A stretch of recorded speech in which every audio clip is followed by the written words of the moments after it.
bertanya kepada Rafiq, apakah Rafiq pernah melanggar lalu lintas? Pernah. Pertama, dia Rafiq tidak pakai helm di simpang Masjid Raya Sumbar. Lalu yang kedua pelanggarannya itu tidak bawa STNK di Plaza Andalas. Kalau boleh tahu itu kejadiannya kapan? Kalau untuk yang kasus di simpang Masjid Raya Sumbar itu waktu kelas 12 SMA. Kalau untuk yang di Plaza Andalas itu waktu kuliah. Kalau boleh tahu apa sanksi yang Rafiq dapatkan dari kejadian yang telah dilakukan? Sanksi yang Rafiq dapatkan dari kedua kasus itu yaitu denda 250.000. Setelah mengingat apa yang telah terjadi sama saudara Rafiq, sebenarnya apakah Rafiq ini benar-benar memahami tentang peraturan berkendara atau tidak? Selama Rafiq berkendara, terlebih sebagai mahasiswa UNAN, kalau boleh tahu sudah berapa kali dan seberapa sering Rafiq melihat orang-orang yang melanggar peraturan lalu lintas? Tentunya sangat banyak orang-orang yang melanggar lalu lintas yang Rafiq lihat, seperti tidak pakai helm, tidak pakai plat kendaraan, tidak memakai spion, melawan arah dan ngebut-ngebutan di jalan.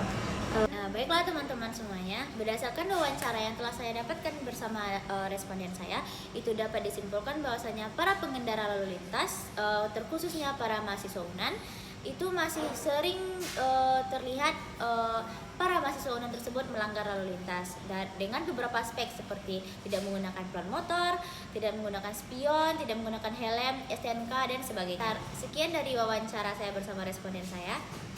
Assalamualaikum warahmatullahi wabarakatuh. Teman-teman pada tahu nggak sih apa aja faktor yang menyebabkan terjadinya pelanggaran lalu lintas? Ada beberapa faktor yang sudah kami rangkum. Ya, yang pertama itu ada faktor manusia, di mana manusia tersebut adalah orang yang mengendarai kendaraan tersebut yang biasa kita sebut dengan pengendara. Nah, beberapa faktor itu melingkupi seperti kelelahan, faktor emosional, dan kurangnya pemahaman terhadap rambu-rambu lalu lintas dan pemahaman mengenai lalu lintas. Yang kedua ada faktor mengenai kendaraan tersebut, seperti faktor kendaraan yang memang sudah tidak layak dan kendaraan yang tidak memenuhi standar keamanan. Yang terakhir adalah faktor infrastruktur, di mana faktor ini mencakup seperti jalan yang rusak, kemacetan, dan kurangnya rambu-rambu lalu lintas. Nah teman-teman, ada pun beberapa contoh pelanggaran lalu lintas, yaitu seperti melanggar rambu-rambu lalu lintas, termasuk melanggar lampu merah, parkir di sembarang tempat, dan berhenti di zebra cross.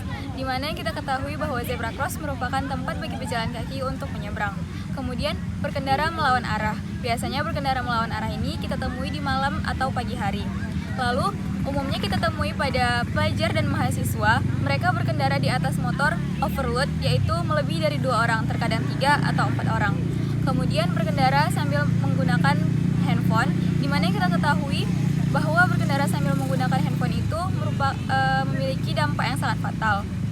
Sekian dari saya, terima kasih. Teman-teman, ada beberapa cara yang harus kita lakukan untuk mengurangi pelanggaran lalu lintas. Yang pertama yaitu peningkatan edukasi lalu lintas. Seperti contohnya kampanye keselamatan berkendara, baik melalui media massa maupun di sekolah dan komunitas. Yang kedua yaitu penegakan hukum yang tegas.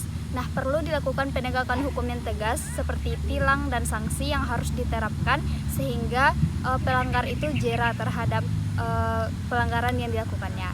Yang ketiga yaitu peningkatan infrastruktur lalu lintas, seperti contohnya pemasangan rambu-rambu lalu lintas yang jelas, perbaikan jalan yang berlubang, dan lain-lain. Yang keempat yaitu penerapan teknologi untuk pengawasan lalu lintas.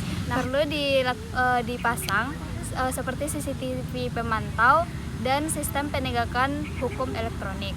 Yang kelima yaitu pemberian intensif untuk pengemudi yang mematuhi aturan. Selain diberikan sanksi dan hukum, juga diperlukan pemberian intensif kepada pengemudi yang tertib berlalu lintas. Yang keenam yaitu meningkatkan kesadaran tentang dampak negatif dari pelanggaran yang dilakukannya. Yang ketujuh, meningkatkan kualitas pengemudi. Nah, sekian dengan penerapan langkah-langkah tersebut dapat meningkatkan dampak dari pelanggaran lalu lintas. Terima kasih.